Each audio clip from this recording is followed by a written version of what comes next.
It is January 2018, and I'm in a quiet place by a stream in winter in Ontario. I do like the outdoors and try to spend as much time as I can outside. It is good for thinking to be out somewhere alone in a setting like this, and free from the many distractions and noise that are part of modern life. It is a good place to weigh things in your mind too. For me, I have been weighing what it is I am doing with the whole Spark the Y venture. The start of another new year, after giving the thing a year, is a good time to do that weighing. Winter too is a good time for mulling things over, especially after the busyness of the holiday/Christmas season. So what I've been wondering is whether I should continue, and I've decided that I should. But I will need to double down and figure out the social media part, and truth be told, get over my reluctance on that front. For as you might imagine, a guy that likes to go out into the wilderness or natural areas alone is probably something of an introvert. And social media success is about putting yourself out there. I guess if I want to have some influence, I will have to push into what is, for me, some unexplored territory. I can do that in the real world, and I enjoy that, but in the digital world, well, that is a different story. Anyway, without further ado, here is episode 15, or episode 1, volume 2, for the start of 2018.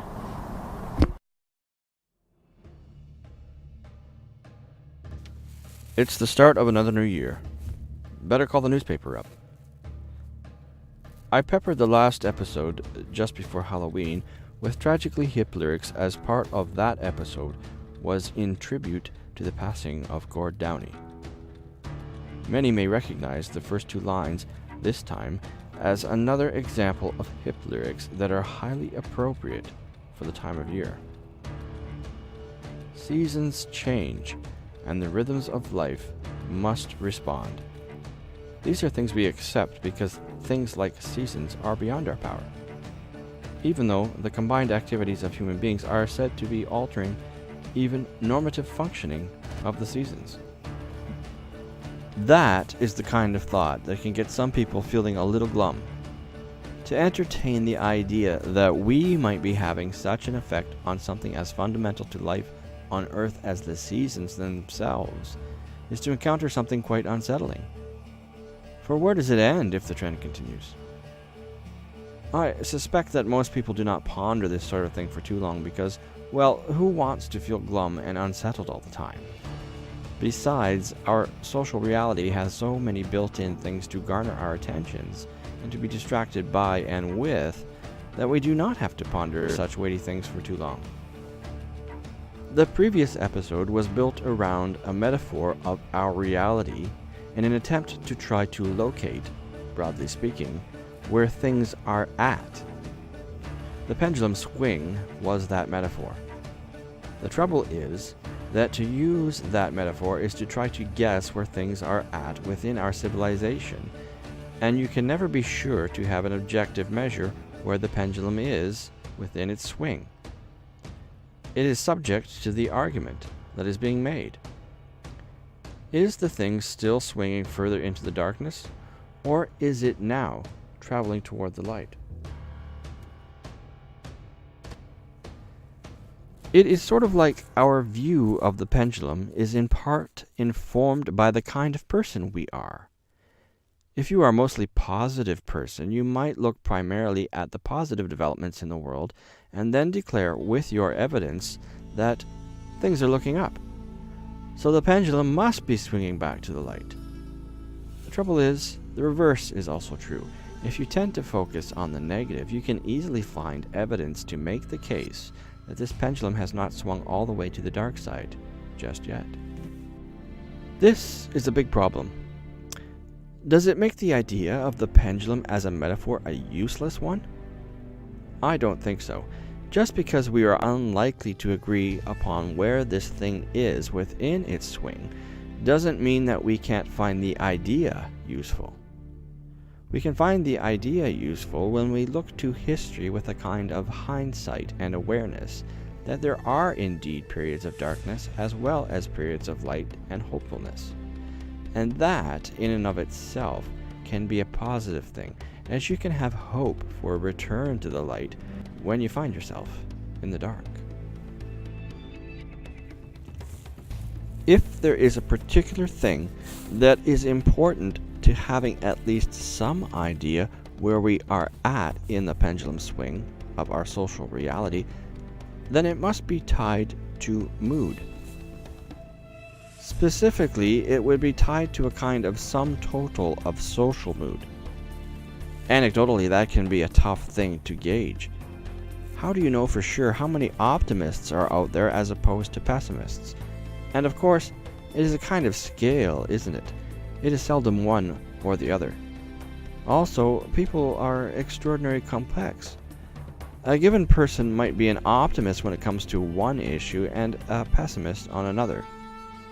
Then there is also the fact that many people are guarded when it comes to their mood.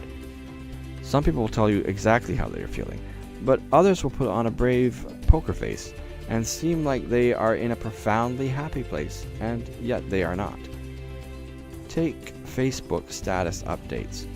I happen to know for a fact that some people portray themselves as having this perfect life, but that is usually not the case. In fact, the so-called perfect life that is often portrayed is like a kind of mask. The fact that we need to pretend says many things about us, but I am primarily concerned here with the sum total of social mood and how we can tease it out. If I had to guess, and really that is all that I can do, then I would have to say that in balance, the average mood out there tends towards the negative. While we can only guess because people are complex and often wear a mask, disguising how they really feel, my guess is that some of the events in the last year or so would likely get people feeling a little glum, if not outrightly despaired.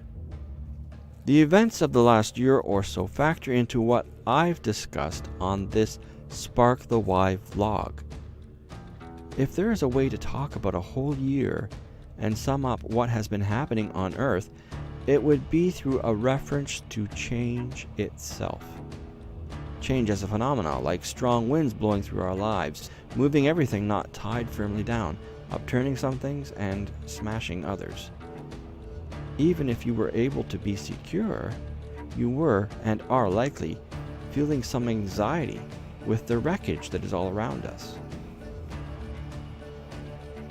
Some of that wreckage is political, as populist movements reshape the geopolitical social order, shutting borders and throwing up walls, and taking a sledgehammer to trade treaties. Some of the wreckage is of a more physical nature, with fires and earthquakes, floods, mudslides, and hurricanes. And there are always more refugees escaping horrific violence. Stop. Can we make it all stop? It is no wonder that we seek distraction from this reality. Too much change that is negative can get us feeling overwhelmed. We want the good news story for a change. We need some hope that the pendulum is swinging back to the light. Perhaps it is swinging back.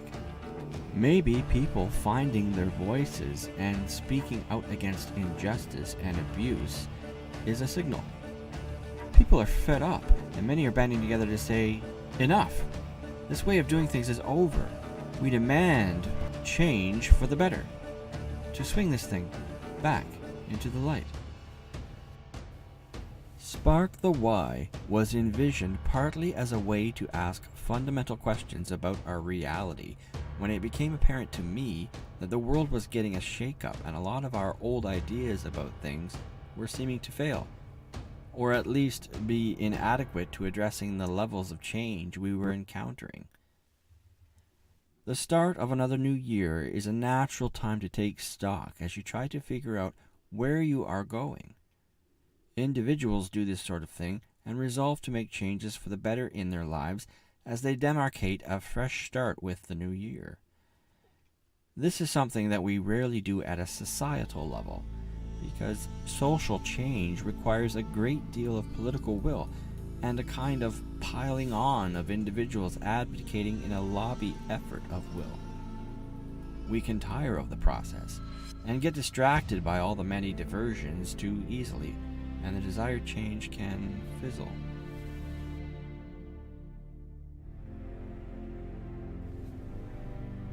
In this way, I give myself material to explore for the future of Spark the Why.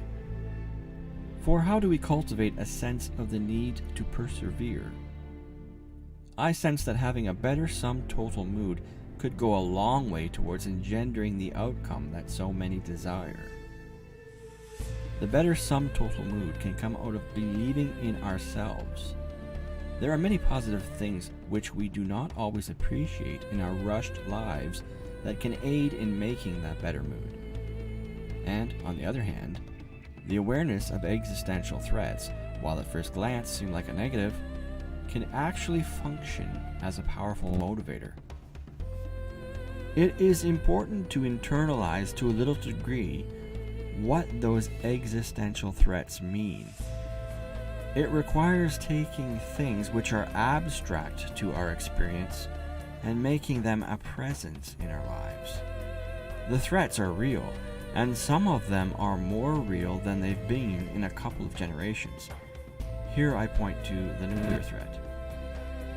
When you sense approaching doom, it's easy to shut down, but you can choose to also double down and get moving. You can sense what is coming and say, what have we got to lose? The answer? Potentially everything. But the reverse is also true, for we can say, what have we got to gain? Again, the answer? Potentially everything. A reality that is this potentially stark asks us to be the change we want to see in the world. Once again, I could point to the late Gord Downie, who did face an existential dread by doubling down and giving us a tremendous example to follow. So I will have no shortage of things to draw upon and build with for this coming year. The question for you and others you may want to send this to is, are you up for the ride?